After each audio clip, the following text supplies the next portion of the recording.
Abonnez-vous, subscribe.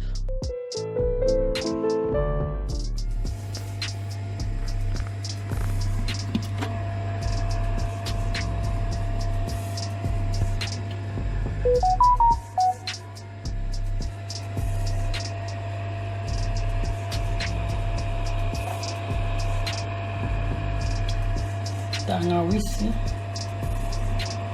ginger, you want full video, check link below.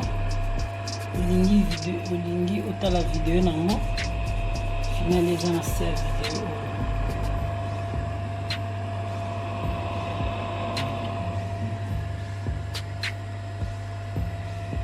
Basala kaka tout ça va ingane sinanda biso basala. Vous abonnez pour maman Lydie. Vous allez décider.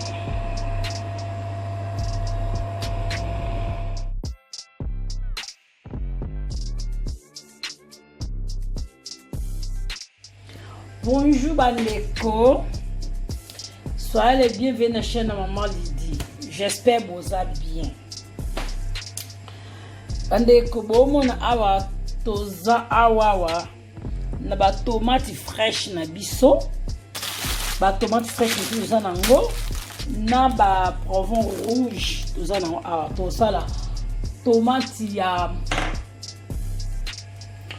ya poudre na ba poivron rouge yo to sala mo ekota na next video to yeko sala ingade nsuna ndako biso moko komona batanga usi na sala kiwana nazolakisa bino oyo ezali girafe nanga nasombi naonika nga moko naonika girafe nanga moko oyo ezali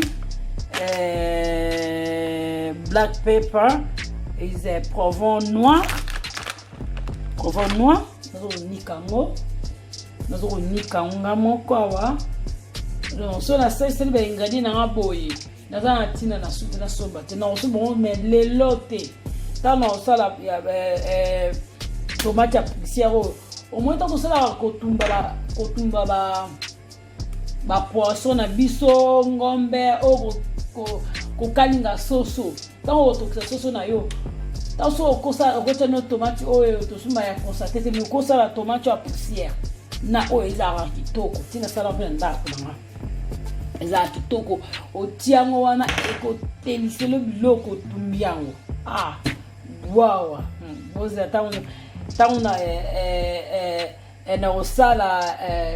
na osala nini tomate pada tomate o tomate ya puto bokosepela bama boso bosali ho sene ndako na bino boselo na poisson o na bilo chez na vraiment gumuke ko tiela yo tumbe loko na yo go tumba ta mipandi tango otokisa ngo bwaki mwa lutu moko ya table et toke delisi yango bomona bosepela toza wana lelo to bomona resto bomona ndam tangawizi de sali eza na chaîne so ningi so otala video ya mobili ndina sa tangawizi kene na chaîne so ningi pe ya ai kene na chaîne olingi matungu kene na chaîne na okozwa bokozwa ngo bandeko nanga bokozwa ngo sikoyo awa me ya tomate na oyo ezoya bobonga mezoya bandeko bo partager te bo partager ça la bien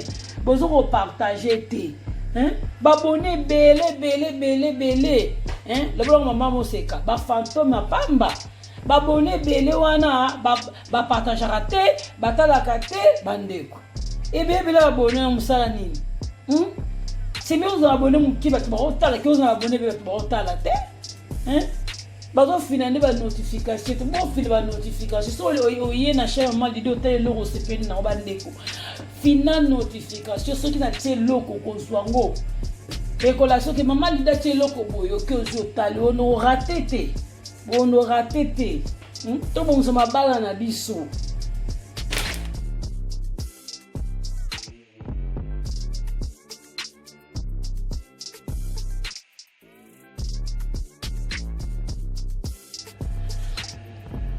Hello everyone, welcome back to my channel. If you are new, you are welcome.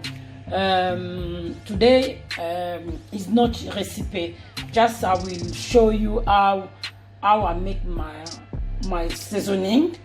I have my seasoning. I already got here garlic powder, ginger powder, onion powder. If you like that, how to make that, go to my channel, go check that. You see that all that video to my channel. Yeah, and then this one you can see here, tomatoes with red pepper. Guys, I'll make tomato powder with a red pepper. That recipe is coming next video, guys. If you like my recipe, then you can share. Today just I will show you my seasoning I already make. You can see it, that's it. I will show you. If you like, share. It's good, you can make your own seasoning at home. If you can't, it's easy. When you have just a machine, you can make your own seasoning at home. Thank you.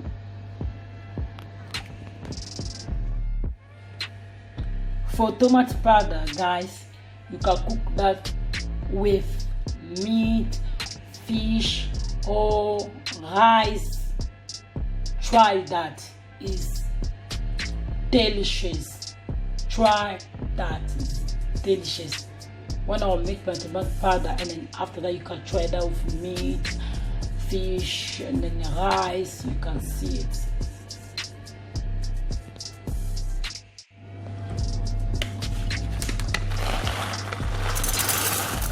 With a black pepper, poivron noir, un cango.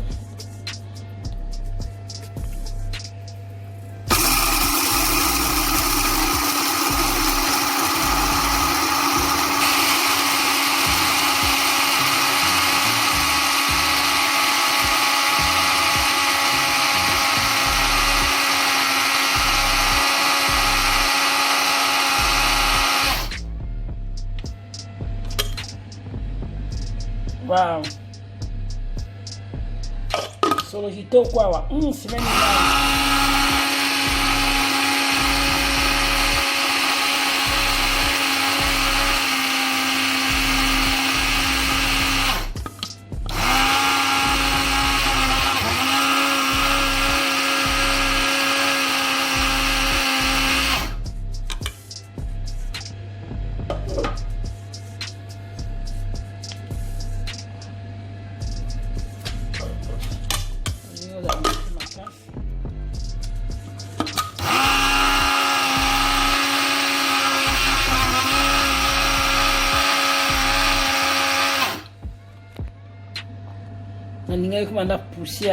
I want to like this very smooth. Now it's fine.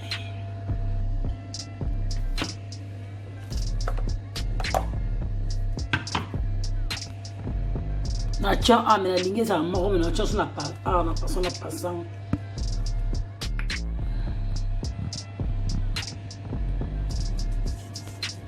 Kosa video yo moko likambe. Ana bazati kosa video yo moko likambe. Ona yungoli yango yo. This one. So na obandela oyo yo edimo mine na obandela bomende bibi. Na obandela ngo I'll carry on this one.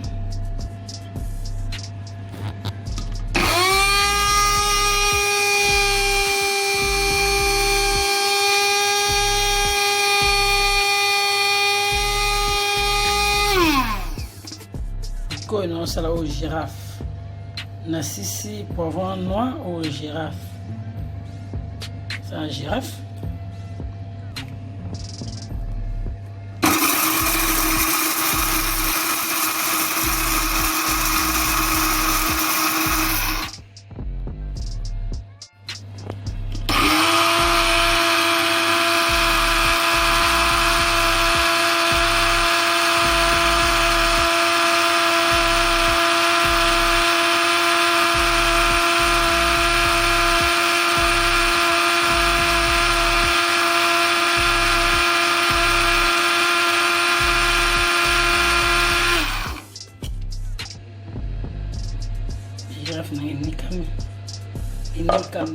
omoni poudre nini omoni wana nini na somba ya poudre ezalaka 3 livres na 3 livres na ntina oyo nasombaka wana poivron noir nanga mais oyo nasombi eza 1 pound na save mbongo nanga yango eloko soki osombi bango so baniki wana omona mpe prise ya différence soki moko osombi banika te eza moins cher soza na machine oniki lisusu osevi kaka mbongo onanika yango lisusu après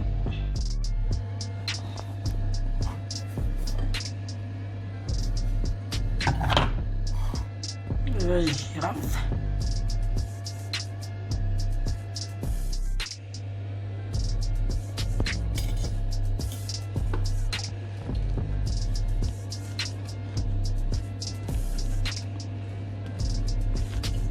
on a passoire.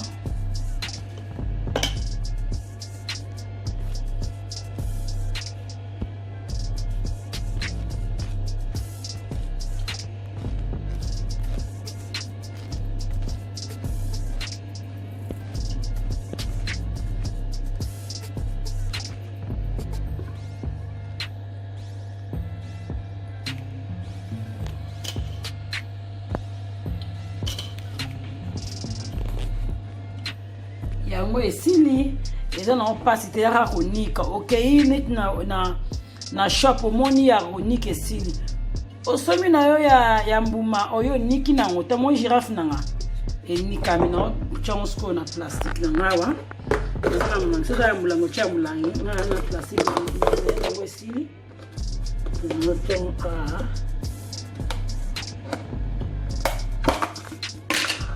plastique nanga yango oyo na tina yungola na tian awa evando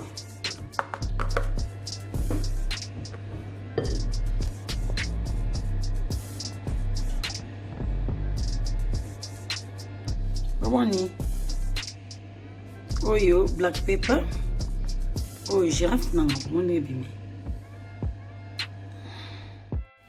bandeko awa moni awa toza ba ingrédients tosalaki esilaki bolingi ba ingrédients na te bakofi na kaka tomate bomoni naosala tomate ya poussière tomate pada siko awa toza na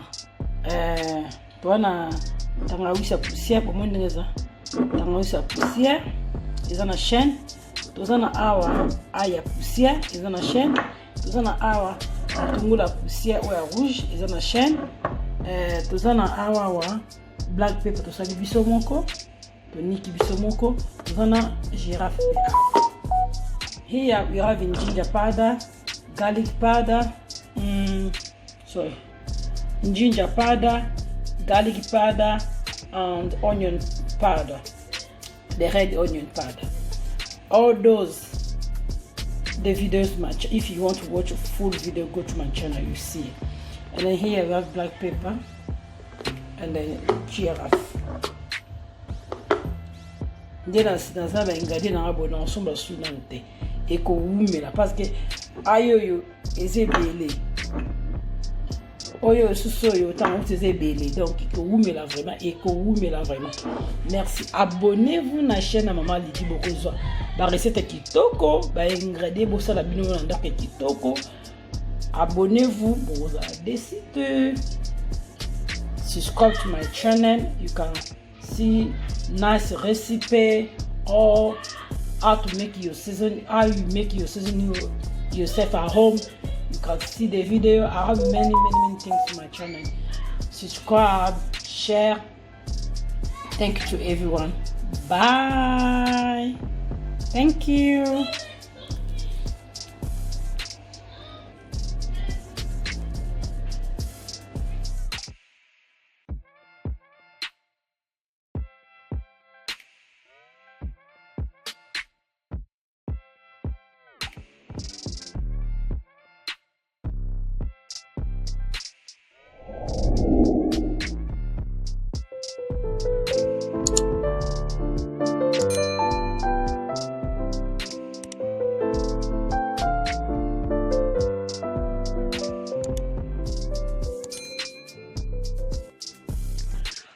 Abonnez-vous, subscribe.